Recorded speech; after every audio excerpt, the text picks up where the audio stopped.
మిత్రులందరికీ నమస్కారాలు. ఈరోజు ఆంధ్ర రాష్ట్రానికి ఒక పెద్ద వరంలాగా ఇచ్చాపురం నుండి తడ వరకు 900 కిలోమీటర్ల సముద్ర తీర ప్రాంతం ఉంది. సముద్ర తీర ప్రాంతం ఉండటం మూలంగా మరి ముఖ్యంగా ఆక్వా రంగానికి అభివృద్ధి చేయడానికి ఎక్కువ అవకాశాలు ఉండటం, గతంలో ధాన్యాగారాలుగా పేరుగాంచిన కోస్తా తీర ప్రాంతాలని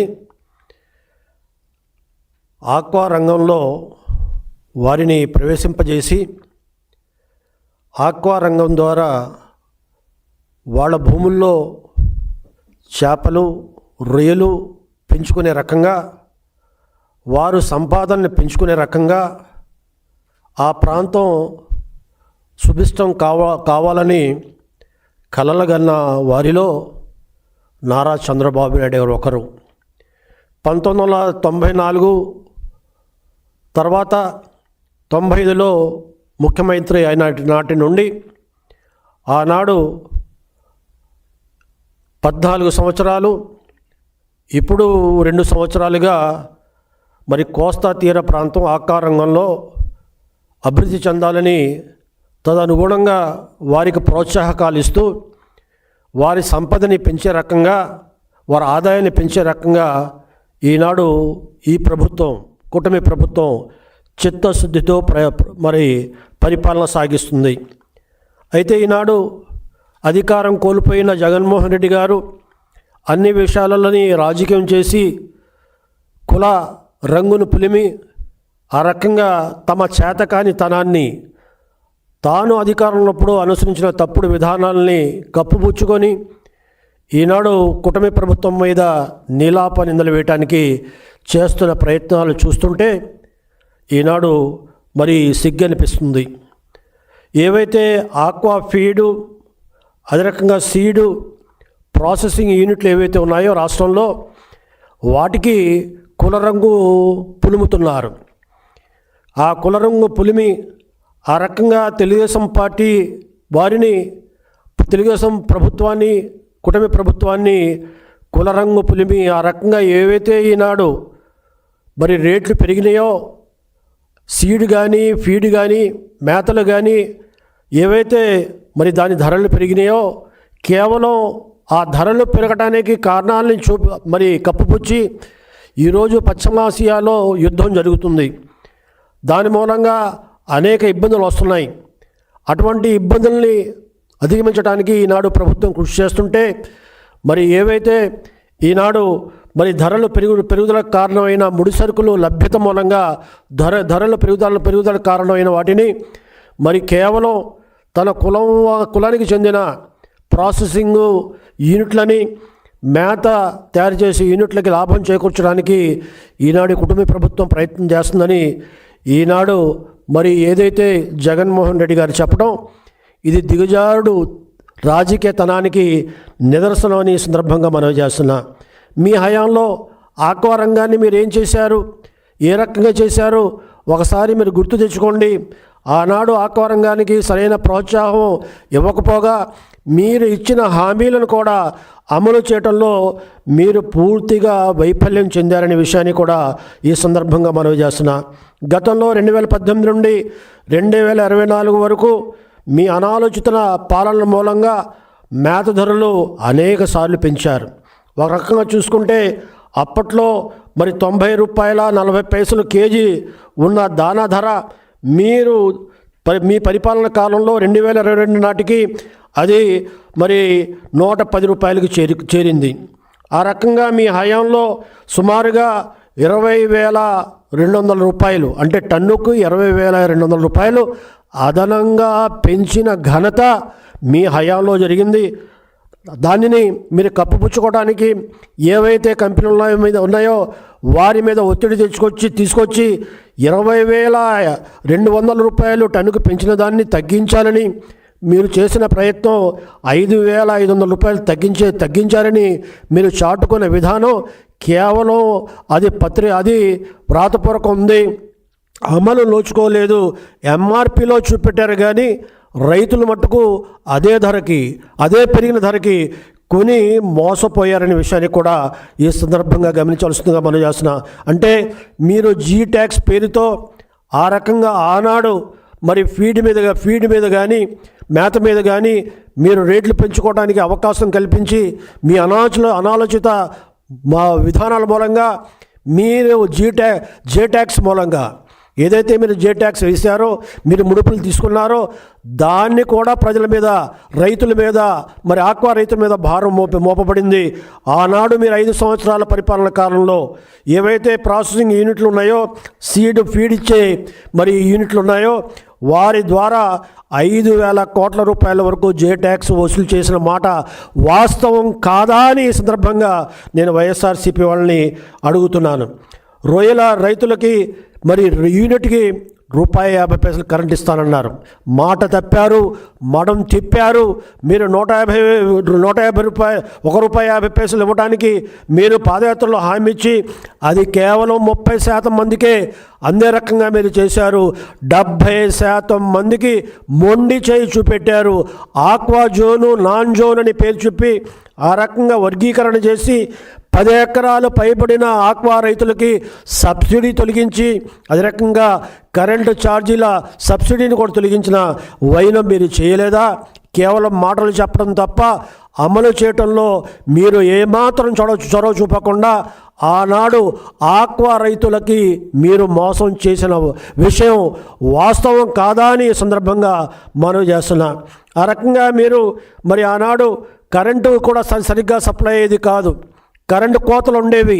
ఆ రకంగా రైతులు ఎవరైతే ఆక్వా రైతులు ఉన్నారో, కరెంటు మీద మరి వ్యవసాయం చేసుకుంటూ పోయే రైతులు ఉన్నారో, ఆ ఆక్వా కల్చర్ చేసేవాళ్ళు రైతులు ఉన్నారో, కరెంటు ఎప్పుడు వస్తుందో ఎప్పుడు పోతుందో తెలియని పరిస్థితుల్లో మరి డీజిల్ కొనుక్కునే పరిస్థితి ఏర్పడింది. ఆ రకంగా ఎకరానికి 70,000 రూపాయలు మీ హయాంలో నిరంతరంగా క్వాలిటీ కరెంట్ ఇవ్వలేకపోవటం మూలంగా మరి ఆనాడు ఎకరానికి 70,000 రూపాయలు డీజిల్ కోసం వెచ్చించి రైతులు నష్టపోయారు. అది ఒక భారంగా మారిందనే విషయాన్ని కూడా ఈ సందర్భంగా గమనించాల్సిందిగా మనం చేస్తున్నా. మీరు ఏవైతే సబ్సిడీ రూపంలో 1,800 కోట్ల రూపాయలు డిస్కులకి మీరు బకాయి పెట్టి ఆ డిస్కులు కూడా డబ్బులు ఇవ్వకుండా మీరు ఆ డిస్కులకి ఆర్థిక పరంగా ఆ సబ్సిడీ మొత్తాన్ని ఇవ్వకుండా మీరు ఆ డిస్కులు కూడా హ్యాండ్ ఇచ్చారు, ముందు చేయి చూపెట్టారు. కాబట్టి ఈనాడు వైఎస్ఆర్సీపీ సర్కారులో మరి ఆనాడు 240 రూపాయలు మద్దతు ప్రకటించారు. కానీ అది 240 రూపాయలు ధర ఏదైతే మరి ఇది ఉందో, రొయ్యలు ఉన్నాయో దాన్ని 240 రూపాయలు ప్రకటించారు. కానీ అది కేవలం 210 రూపాయలకే మరి రైతులు దగ్గర మద్దతు ధర 240 రూపాయలు పెట్టినప్పుడు కూడా మీ హయాంలో కేవలం 210 రూపాయలకు కొని ఆ రకంగా కూడా మీరు మాట తప్పారు, మోసం చేశారని విషయాన్ని సందర్భంగా మనం చేస్తున్నా. వ్యవసాయ మార్కెట్ కమిటీల్లో ఆక్వా ఉత్పత్తుల మీద మరి 25 పైసలు మరి సుంకం ఉండేది, మీరు దాన్ని ₹1కి పెంచారు. ఆ రకంగా వారి మీద సుమారుగా మరి భారం వేశారు. అంటే 75 పైసల భారాన్ని మీరు మోపారు. ఏదైతే నీటిని ఆక్వా రైతులు వాడుకుంటారో 1000 లీటర్ల నీటిని 12 రూపాయలు ఉంటే మీరు 120 రూపాయలు పెంచిన విషయం వాస్తవం కాదా? ఆ రకంగా ఆక్వా రంగాన్ని మరి రైతుల మీద మీరు మోపిన భారం మూలంగా వాళ్ళు లాభాలు పోయి నష్టాల్లో మరి ఉండిపోయిన పరిస్థితిని కూడా ఈ సందర్భంగా గమనించాల్సిందిగా మనం చేస్తున్నా. అమెరికా మరి విధించిన 26% దిగుమతి సుంకం నుండి ఆక్వా రైతులు మరి ఏదైతే ఎగుమతి చేయవలసిన మరి ఉన్నాయో, రొయ్యలు ఉన్నాయో వాటి వల్ల ఇబ్బంది పడుతుంటే కేంద్ర ప్రభుత్వానికి ఉత్తరం రాసి ఆ రకంగా ఎగుమతులు నిలిచిపోకుండా మరి ఈ కూటమి ప్రభుత్వం ప్రధానమంత్రి గారి జోక్యంతో మరి ఏవైతే మరి రొయ్యలు ఉన్నాయో మరి విదేశాలకి, ముఖ్యంగా అమెరికాకి మరి ఎగుమతి అయ్యే రకంగా మా ప్రభుత్వం చర్యలు తీసుకున్న విషయాన్ని కూడా ఈ సందర్భంగా గమనించాల్సిందిగా మనం చేస్తున్నాం. కాబట్టి ఈనాడు ఏదైతే కుటుంబ ప్రభుత్వం రాగానే చంద్రబాబు నాయుడు గారు వెంటనే మరి కేంద్ర ప్రభుత్వానికి రాయటం మూలంగా ఈనాడు ప్రాను మరి కనీసం 220 రూపాయలు ధర పలికే రకంగా, ఎగుమతి ధర పలికే రకంగా మేము కృషి చేసి ఆ రకంగా ఆక్వా రైతుల్ని ఆదుకున్నామనే విషయాన్ని కూడా ఈ సందర్భంగా మనవి చేస్తున్నా. ప్రస్తుతం మరి ముడి సరుకుల ధరలు కేజీకి 10 నుండి 12 రూపాయల మేరకు రేట్లు పెరిగినప్పటికీ కూడా కూటమి ప్రభుత్వం ఆక్వా వ్యవసాయాన్ని ఇబ్బంది పడకుండా ఉండటానికి, వారికి ఆర్థికపరమైన పరిపుష్టి కలిగించడానికి కూడా ఈనాడు సాయశక్తుల ప్రయత్నం చేస్తుందనే విషయాన్ని కూడా ఈ సందర్భంగా గమనించాలి. ఆనాడు మీరు రైతులని జోన్లుగా విడదీశారు. ఈనాడు కూటమి ప్రభుత్వం జోన్లతో సంబంధం లేకుండా, ఆక్వా జోన్, నాన్ జోన్ అని సంబంధం లేకుండా అందరినీ ఒకటిగా చేసి ఎవరైతే మరి రిజిస్టర్ చేసుకున్నారో, ఆక్వా రైతులు రిజిస్టర్ చేసుకున్నారో వాళ్ళందరికీ కూడా జోన్లతో నిమిత్తం లేకుండా, విస్తీర్ణతో నిమిత్తం లేకుండా ఈనాడు ₹50 ఈనాడు మరి విద్యుత్తుని సరఫరా చేస్తున్నాం. యూనిట్ ధర మరి ఇది చారిత్రాత్మక నిర్ణయం. మీరు విడదీసి 30% మీరు ఇస్తే ఈనాడు మేము 100% మరి 100 మందికి 100% ఈనాడు రైతులకి యూనిట్ ధర ₹150 అందిస్తున్న ఘనత ఈనాడు మరి ఈ కూటమి ప్రభుత్వానికి దక్కిందనే విషయాన్ని కూడా సందర్భం మనం చేస్తున్నారు. మీరు పావుల నుంచి రూపాయికి పెంచిన మరి మార్కెట్ సెస్ని ఈనాడు పూర్తిగా తొలగించాం. ఇది కూడా ఆక్వా రైతులకి వెసులుబాటు కలిగించిన విషయాన్ని ఈ సందర్భం మనం చేస్తున్నా. మేము ఈనాడు అన్ని రకాలుగా వాళ్ళని ఆదుకుంటూ విద్యుత్ రైతులు మీరు గతంలో 800 కోట్ల రూపాయలు ఇస్తే ఈనాడు ఈ ప్రభుత్వం 1200 కోట్ల రూపాయలు, అంటే మీరు ఇచ్చిన మరి సబ్సిడీ 800 కోట్లు అయితే ఈనాడు మేము అదనంగా 400 కోట్లు అదనంగా ఇచ్చి ఈనాడు ఆక్వా రైతులకి 1200 కోట్ల రూపాయలు అదనంగా మేము మరి ఆక్వా రైతుల్ని ఆదుకోవటానికి వెచ్చిస్తున్నాం. ప్రభుత్వ పరంగా ఖర్చు పెడుతున్నాం. మరి విద్యుత్ సబ్సిడీ రూపంలోని సందర్భంగా మనం చేస్తున్నాం. ప్రధానమంత్రి మత్స్య సంపద యోజన కింద ఈనాడు 88 లక్షల రూపాయలతో బాపట్ల జిల్లా నిజాంపట్నం వద్ద ఇంటిగ్రేటెడ్ ఆక్వా పార్క్ని ఈనాడు నిర్మిస్తున్నాం. ఆ రకంగా దీనివల్ల ఇంటిగ్రేటెడ్ పార్క్ నిర్మించడం మూలంగా రాబోయే రోజుల్లో ఆక్వా రంగాన్ని ఇంకా పురోభివృద్ధి సాధించే రకంగా, ఇంకా మంచి సాగు చేసే రకంగా కేంద్ర ప్రభుత్వ సహకారంతో మేం ప్రయత్నం చేస్తున్నాం. ఇంత మంచిగా ఈనాడు ఆక్వా రంగాన్ని అన్ని విధాలుగా ఆదుకుంటూ మీకంటే మెరుగుగా, మీకంటే మంచిగా ఈనాడు ప్రభుత్వం మరి సేవలు అందిస్తుంటే మీరు కుల రాజకీయాలు చేస్తారా?